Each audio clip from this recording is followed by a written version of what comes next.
बच्चों 100 शब्द प्रति मिनट गति का डिक्टेशन दे रहा हूँ। डिक्टेशन में जो आने वाले फ्रेजेस हैं पहले उसको आप देखें किस तरीके से बनाना। उच्चतम न्यायालय, लाइन को काट के उच्च आधा करेंगे तो त निकल जाएगा उच्चतम, और नल बना दें सिर्फ उच्चतम न्यायालय। कार्यान्वित करने के लिए, कार्यान्वित और ये वित्त, कार्यान्वित, और करने के लिए सिर्फ ल लगाएंगे यहाँ, करने के लिए, करने ओमिट करेंगे, कार्यान्वित करने के लिए। शुरू कर दी है, लाइन को काट के शुरू कर दी है। जा रहा है, जा रहा है। विशेषज्ञ समिति, ये विशेषज्ञ घ बनाया यहाँ पर, विशेषज्ञ समिति के बारे में, के का सब चिन्ह है, बारे में। आर्थिक कसौटी पर, डाउनवर्ड ड्रा करके थ निकल जाएगा, आर्थिक, और यहीं से कसौटी बड़ा कर दें, पर निकल जाएगा, आर्थिक कसौटी पर। सामाजिक दृष्टि से, सामाजिक का सब चिन्ह हमारे पास, इसमें ट स लगा दें, दृष्टि से। अलग किया जा सके, डाउनवर्ड ल करके अलग, यहीं से किया जा सके। किया जा रहा है, किया जा रहा है। समय सारणी के अनुसार, ये समय सारणी और के अनुसार के लिए सिर्फ के लगाना है यहाँ, ये छोटा सा डेट लगाएंगे, इससे के अनुसार पढ़ना आप लोग को, ये के का सिंबल है, ध्यान रखें। चल रहा है, चल लगो डबल कर दें, चल रहा है। पहाड़ी क्षेत्र, पहाड़ी, और STR लुक का चाप लगा दें, इससे आप क्षेत्र भी पढ़ सकते हैं। अलग अलग समस्या है, अलग बनाया, यहाँ सिया लगा दें और इसको रिपीट कर दें, अलग अलग समस्या है। लास्ट में सिया आया, ये सिया लगाया, अलग अलग समस्याएं। सहायता करते हैं, सत से सहायता करते हैं। सरकारी मशीनरी, ये सरकारी, ये सनुक लगाया, मशीनरी और र लगा दें, सरकारी मशीनरी। विशेष रूप से, विशेष रूप से। साल दर साल, साल दर साल। सोच समझ कर, लाइन को टच करके सोच समझ को डबल कर दें, समझ कर। मुझे आशा है कि, मुझे का सब चिन्ह है, इसी में लगा दें, आशा है कि। आर्थिक कार्यसूची, आर्थिक कार्यसूची के बारे में, के बारे में। तो बच्चों ये इस डिक्टेशन में जो आउटलाइन आ रही है, एडवांस फ्रेजेस, वो मैंने आपको बता दी हैं। अब आप इसको 100 शब्द प्रति मिनट गति से लिखेंगे। Yes, start. जहाँ तक पिछड़े वर्गों का प्रश्न है, उन्होंने उच्चतम न्यायालय के निर्णय को कार्यान्वित करने के लिए कार्रवाई शुरू कर दी है। उसमें अवधि का जो ढांचा निर्धारित किया गया है, उस पर पूरी तरह चला जा रहा है।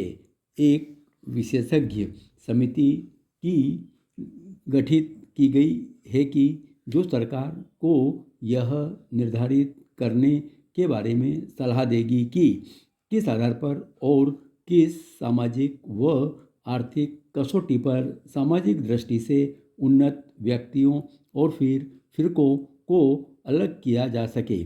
एक और स्थायी निकाय भी गठित किया जा रहा है जो यह देखेगा और जांचेगा कि अन्य पिछड़े वर्गों में किन्हें शामिल किया जाए।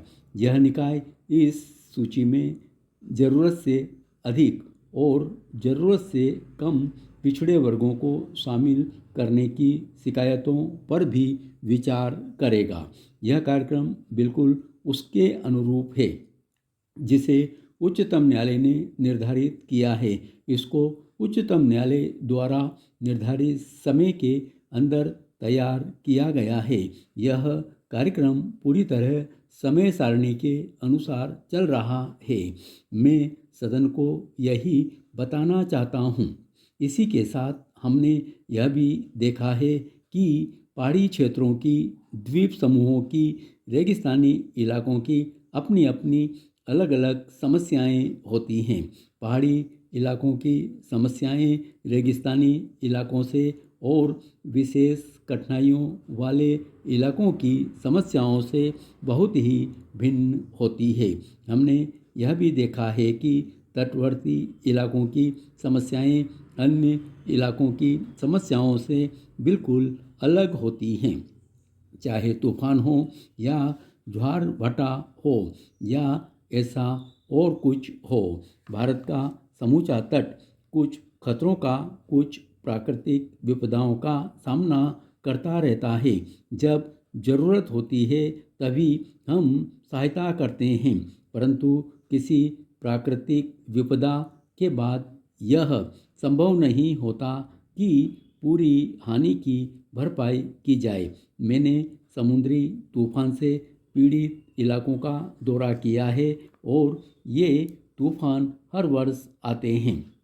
यह पता नहीं चल सकता कि तट के कौन से भाग को तूफान ने से नुकसान पहुंचेगा, इसलिए समूचे तट पर खतरा बना रहता है। हमें समूचे तट के लिए और तटवर्ती क्षेत्रों में रहने वाले लोगों के लिए कुछ करना है।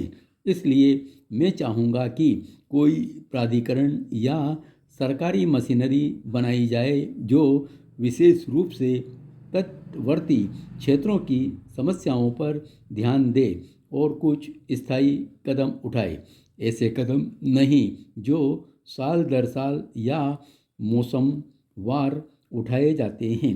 ये स्थायी कदम ऐसे होने चाहिए कि जब विपत्ति आए तो उसे दूर किया जाए और जहाँ विपत्ति से बचा जा सकता हो वहाँ पहले से ही विपदा से बचने के लिए कदम उठाए जाएं। इसलिए एक कार्यक्रम बनाया जाना चाहिए, सोच समझकर बनाया जाना चाहिए और हम ऐसा कार्यक्रम तैयार कर रहे हैं। मुझे आशा है कि कुछ समय बाद हम सदन को यह विस्तार से बता पाएंगे कि हमने क्या कार्यक्रम बनाया है, परंतु यह एक ऐसा क्षेत्र है जिसे पहले विशेष समस्याओं वाले क्षेत्रों में शामिल नहीं किया गया था और अब शामिल किया जा रहा है। मैं आर्थिक कार्यसूची के बारे में इतना ही कहना चाहता था।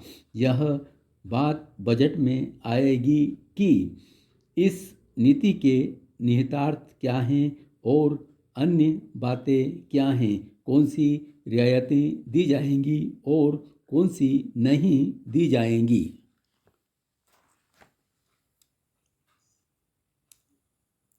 धन्यवाद।